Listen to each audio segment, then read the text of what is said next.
Welcome to Craving the Heat, where desire takes the lead and every story leaves you wanting more. Don't forget to like, subscribe, and share your thoughts in the comments and keep up with our latest naughty stories. It was late autumn when I checked into that hotel. The city felt unfamiliar, its lights stretching endlessly, and the air carried the sort of chill that seeps into your bones. I wasn't supposed to be there alone. The trip had been planned months earlier as a short getaway with my wife, but by the time the date arrived, our marriage was little more than a collection of brittle silences and conversations that ended in slammed doors. She had refused to come, tossing my suitcase at me the morning I left, telling me maybe I needed to find myself before we could even think of finding us again.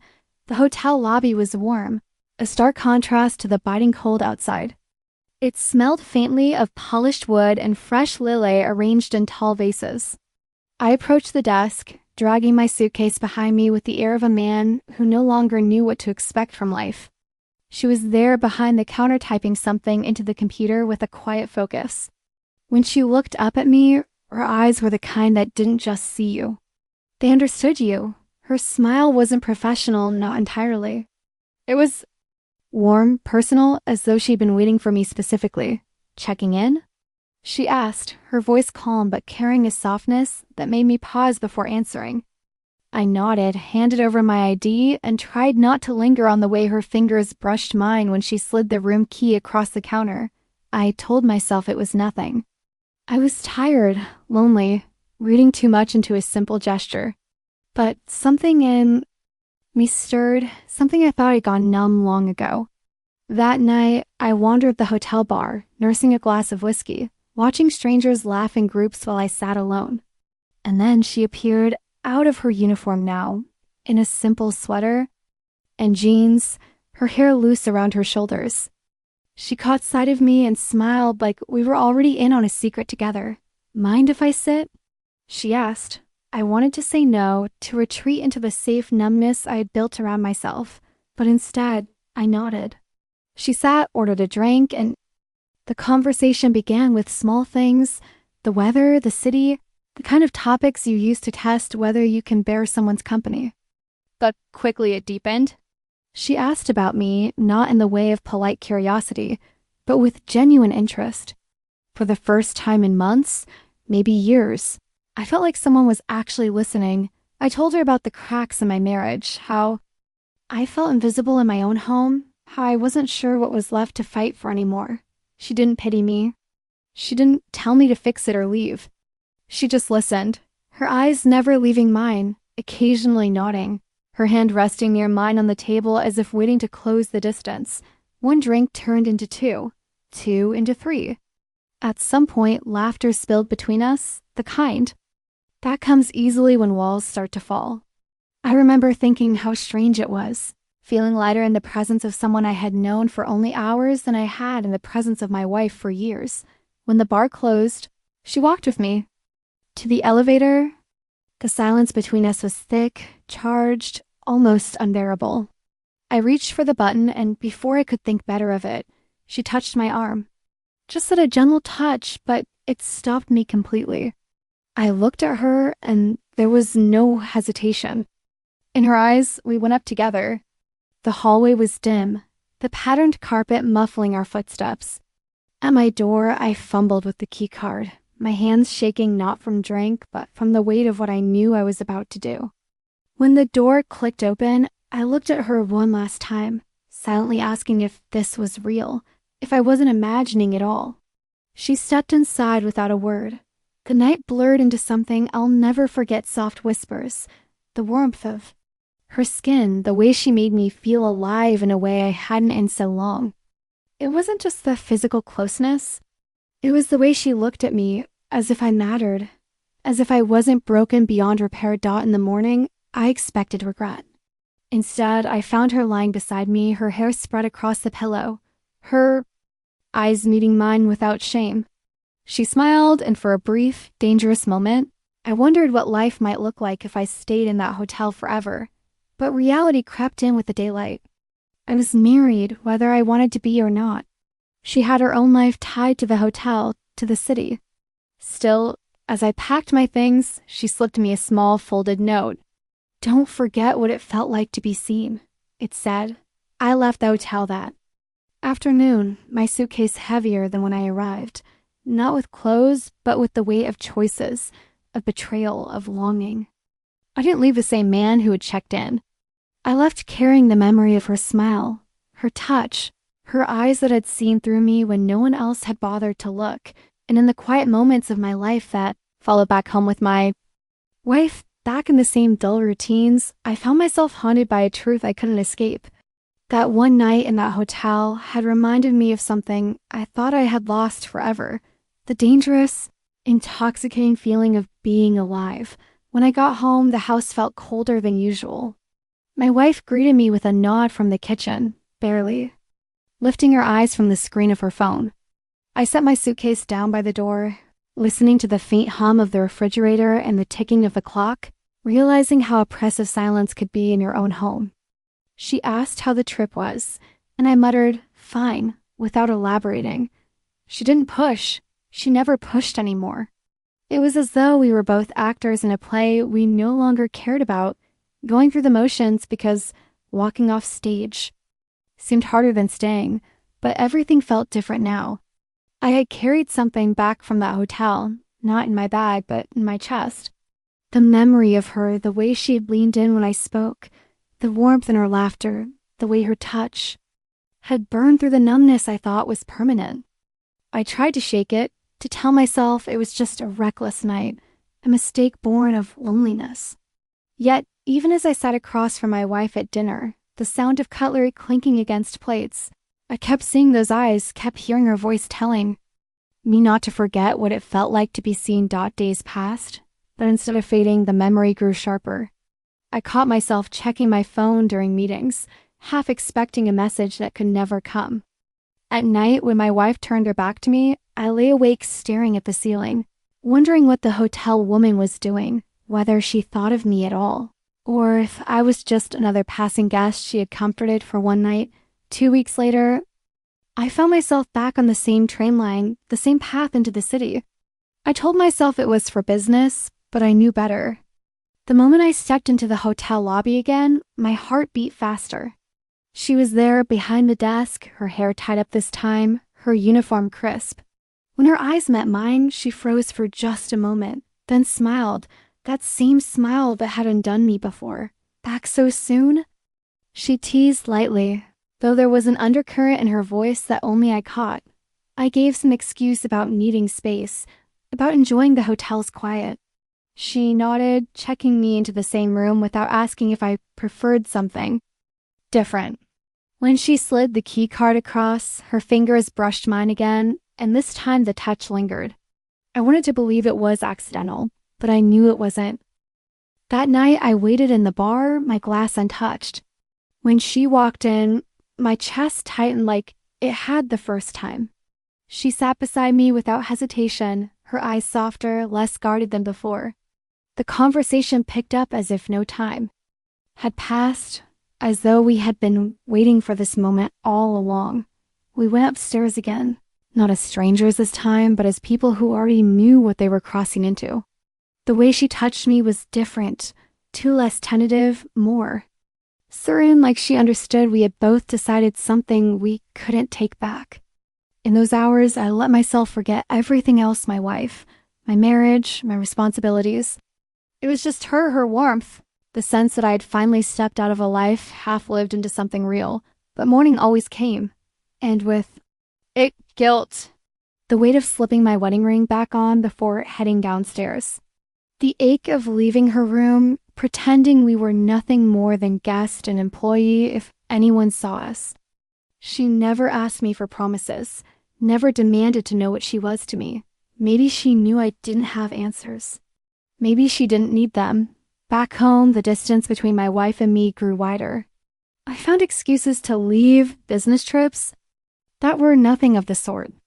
Each time I returned to that hotel, it was the same her waiting smile, the late-night talks, the quiet hours tangled in sheets. We built something that was both fragile and dangerous, a world that only existed within those walls, yet it was never enough.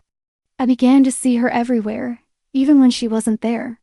A flash of dark hair on the street would stop me in my tracks. A laugh across the cafe would twist something in my chest. I lived in two lives, and each was poisoning the other. One evening, my wife confronted me. She didn't accuse, not directly. She just asked, "Do you love me anymore?" The question hung in the air, heavier than any fight we'd ever had. I opened my mouth to answer, but nothing came out. Because the truth was, I didn't know. Or maybe I did, and I just couldn't say it aloud. That night, lying awake, I realized something painful. What I had with the woman at the hotel wasn't just an escape. It was a mirror, showing me everything I had lost in my marriage, everything I'd given up on. She made me feel alive because I had allowed myself to stop living anywhere else. Still, I couldn't let go. The next week I returned, again drawn back like a moth to a flame I knew could burn me. And when she opened the door to her small staff apartment tucked behind the hotel, letting me into her private space for the first time, I understood we had stepped past a point of no return. It wasn't just infidelity anymore. It was a life I was building in secret, a truth that could never coexist with the lie of my marriage. Every moment with her pulled me deeper. Every touch, every word, every stolen night in that hotel bound me tighter to her. And though I knew it would all unravel one day, that secrets like ours never stayed buried, I couldn't stop. Because walking away from her would mean walking back into emptiness, and I wasn't ready to be empty again. The staff apartment she let me into was nothing like the polished hotel rooms upstairs. It was small, a little cluttered, with mismatched furniture and the faint smell of lavender candles she burned to cover the sterile detergent scent that lingered from our shifts. A single photograph sat on the dresser, a younger version of her, with her family, smiling, carefree. I stared at it longer than I should have, realizing how little I really knew about her life beyond what she allowed me to see. Yet, in that moment, it didn't matter. I wasn't there for her history or her future. I was there because being in her presence silenced the constant hum of dissatisfaction I carried everywhere else. Thought we spent that night differently. There was no hotel bar, no pretense of chance meetings. She cooked for me in her tiny kitchenette, pasta with too much garlic and wine poured into coffee mugs because she didn't own proper glasses. We laughed about it, and it felt absurdly intimate, like we were more than a fling, like we were building something domestic in the cracks of stolen time. When she finally touched me, it wasn't rushed or desperate. It was slow, lingering, like she wanted me to remember every detail when I returned to the life I kept hidden from her world. Leaving her apartment the next morning was harder than it had ever been before. She kissed me by the door, and for the first time she whispered, "Be careful." It wasn't a plea, not quite. It was just a reminder that what we had wasn't invisible, no matter how much we wanted it to be. I carried that warning with me, but still I kept going back down at home. The unraveling accelerated. My wife noticed the distance, the absences I couldn't explain away forever. She became suspicious, asking questions that scraped too close to the truth. I grew defensive, irritable, snapping over trivial things just to cover the panic rising inside me. The gulf between us widened until we barely looked at each other across the table. Sometimes, when she reached for a glass of wine, I caught the faint tremble in her hand. She wasn't blind. She was just waiting for me to slip. The hotel woman, let's call her Lena, never asked me to choose. She didn't demand promises or ultimatums. Maybe she knew I couldn't give them, or maybe she understood that what we had existed only in the shadow of everything else. But her patience made it harder. If she had pushed me, maybe I would have found the strength to cut it off. Instead, I lived in the paradox, craving her like oxygen while pretending I could still breathe in the stale air of my marriage. One evening, after another pointless argument with my wife, I drove back to the hotel without even packing a bag. I sat in the car in the parking lot, staring at the lit windows of the building, my hands gripping the steering wheel so tightly that my knuckles ached. I told myself I shouldn't go in, that every step I took toward her was another step away from the man I used to be. But when I finally went inside and she looked up from the desk and smiled that knowing, unguarded smile, all my resistance crumbled. We spent hours in her apartment again. This time, we didn't bother pretending it was fleeting.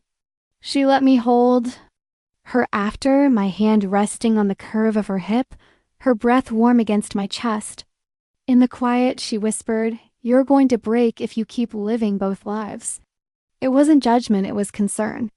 She saw the fractures I tried. So hard to hide. Her words followed me home, echoing louder than the silence in my own house. I started to wonder if I was already broken, if this affair was just proof that I'd been cracked for years and only now had someone to expose it. My wife asked again one night if I was seeing someone, her voice barely above a whisper. I denied it, of course, too cowardly to admit the truth. But the look in her eyes told me she didn't believe me. She stopped asking after that, which was somehow worse. The duality of it all wore me down. I'd wake in the middle of the night, heart pounding, sweating, wondering when it would all collapse. Every message on my phone, every slip in my routine, every careless detail felt like a thread that could unravel everything. Yet, even with the fear, even with the guilt gnawing at me, I couldn't stop. I needed Lena. I needed what she made me feel alive, seen, wanted. Weeks turned into months, and the lines blurred further. She started leaving little things of mine in her apartment, a shirt, a book, a toothbrush, as though I had a place there, and in a way I did. It was the only place where I didn't feel like a ghost in my own skin. But that comfort came with its own sharp edge. Every time I walked back into my house, the weight of what I was hiding threatened to crush me. One night, after another secret trip, I came home to find my wife sitting on the couch in the dark. The TV was off, the room silent, except for the faint hum of the air conditioner. She didn't look at me when I entered. She just asked, "Do you even know who you are anymore?" I stood there, keys still in my hand, unable to answer. Because in that moment I realized I didn't. And yet, when I closed my eyes later, lying in bed beside the woman I had promised my life to, all I could see was Lena's face. All I could feel was her hand slipping into mine as if it belonged there. The contradiction tore at me, but still I clung to it. Because the truth was, I didn't leave that hotel the same. I had left as someone split in two, and I wasn't sure I'd ever be whole again. The days bled into each other in a haze of half-truths and stolen hours. I would wake up in one world, eat breakfast with my wife in silence, carry on with the motions of work, then find myself drifting toward the hotel without even deciding to go there. It was as though my body moved on its own, drawn by the gravitational pull of Lena. I told myself it was temporary, that I just needed one more night, one more conversation, one more chance to breathe in the air she carried with her. But there was no such thing as one more. Every night was followed by another. Every goodbye carried the quiet promise of a return. The guilt grew heavier with each passing day. I'd sit across the dinner table from my wife, watching her chew slowly, her fork moving mechanically from plate to mouth, and I would feel the sharp sting of betrayal. She wasn't a cruel woman. She hadn't wronged me. We had simply drifted, somewhere along the way, into two separate currents. And yet here I was, lying to her face, pretending to be the husband she deserved when I hadn't been that man in years. I could feel her eyes searching me, looking for answers, for cracks that might reveal the truth I worked so hard to bury. She didn't shout, didn't accuse. That quiet suspicion was worse than anger at the hotel. Things were different. With Lena, time slowed down. She let me speak when I needed to, fall silent when the weight of everything pressed too hard. Sometimes we didn't even touch each other. We just sat in her small living room, her legs curled under her on the couch, my hand resting on her knee, the muted glow of the lamp casting us in warm light. Those nights were dangerous because they felt too real. They weren't affairs born from passion or fleeting lust. They were the building blocks of something deeper. She became the person who knew the unspoken parts of me, the versions I never let anyone see. But reality has a way of catching up. One evening when I returned home, my wife was waiting for me again. Her voice was calm, almost detached, as she asked if I loved someone else. I froze, my mind racing, the silence between us stretching like a blade. I told her no because admitting the truth would shatter whatever fragile foundation we still stood on. She looked at me for a long time, her expression unreadable, then simply said, "I don't believe you." She turned away and walked upstairs without another word. I stood in the living room long after she left, the lie still burning on my tongue. I knew then that the illusion couldn't last forever. The danger wasn't just in being caught. It was in the emotional unraveling happening inside me. Lena's presence was no longer a secret escape, it was a necessity. She had become the axis around which my life spun. And every day I pretended. Otherwise, I felt myself fracturing more. Lena began to notice, too. One night, after I confessed how badly things had deteriorated at home, she asked quietly, "What happens if she finds out?" Her eyes searched mine, not with accusation, but with a kind of weary acceptance. I didn't have an answer. I was too afraid to think that far ahead. She didn't press further, but her silence that night was heavier than any words she could have spoken. There were moments when I thought about ending it, about walking away before everything came crashing down. I even rehearsed what I would say to her, how I would frame it as a necessity, not a lack of feeling. But each time I saw her, each time her hand found mine or her laughter filled the room, my resolve disintegrated. She had become stitched into me, and tearing her away felt impossible. It was inevitable that something would slip. One Sunday morning, while I was in the shower, my wife went through my jacket and found the hotel key card I had forgotten to remove. She didn't confront me right away. Instead, she placed it on the kitchen counter, right where I would see it when I came downstairs. When I spotted it, my heart dropped into my stomach. She was sitting at the table, her hands folded, watching me with eyes that no longer carried suspicion but certainty. "Whose room is it?" she asked, her voice steady. There was no point in lying anymore. My mouth opened, but no words came out. The silence was the confession she needed. She stood, her chair scraping against the tile, and for the first time in years, she cried in front of me. I reached for her, but she pulled back, shaking her head. "Don't," she said, her voice breaking. "You don't get to touch me with hands that belong to someone else." The days that followed were a blur of avoidance and tension. She didn't throw me out, not immediately, but the house became colder than ever. She spoke only when necessary, her eyes hollow, her movements mechanical. I stayed out later and later, sometimes not coming home at all. Lena noticed the change in me, the way guilt shadowed every kiss, every touch, but she didn't ask me to leave. She just held me tighter as though she knew I was slipping further into chaos. I kept telling myself I had time, that I could figure out what I wanted, but time was already running out. The walls of my double life were caving in, and soon I would be forced to make the choice I had been avoiding for so long. Would I stay in the home built on years of history, routine, and silent wounds? Or would I step into the unknown with the woman who had become the only place I still felt alive? That question haunted me more than any secret ever could.